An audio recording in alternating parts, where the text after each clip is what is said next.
Law enforcement says there is no credible threat against the U.S. this holiday weekend, but heightened security remains at 4th of July events and at transportation hubs.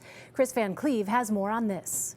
At 4th of July events across the country, security is tight. In New York City, that means the largest deployment of NYPD officers in years. As many as 3 million people are expected to gather along the East River for tonight's fireworks. Chief James O'Neill. On each and every one of the 24 entry points, you're going to see a long gun team. So you'll see people in vests, helmets, carrying rifles. On the National Mall, heavily armed police stood at security checkpoints. Despite rain, hundreds of thousands are expected to attend the Independence Day celebration in Washington, D.C. Dale Kirk came from Kentucky. It felt very secure. There was a lot of security around. So, You feel safe down here? I do, yes.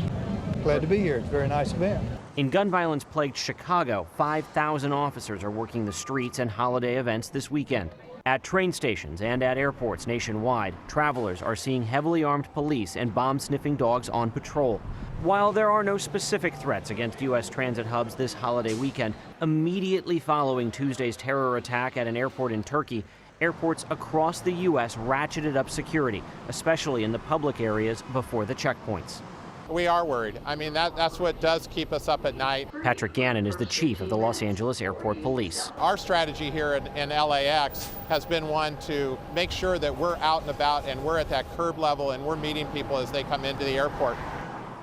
The 4th of July weekend is also a big test for the TSA, which has struggled with staffing shortages and significant increases in flyers. Elaine, initial reports from the TSA are the weekend has gone smoothly.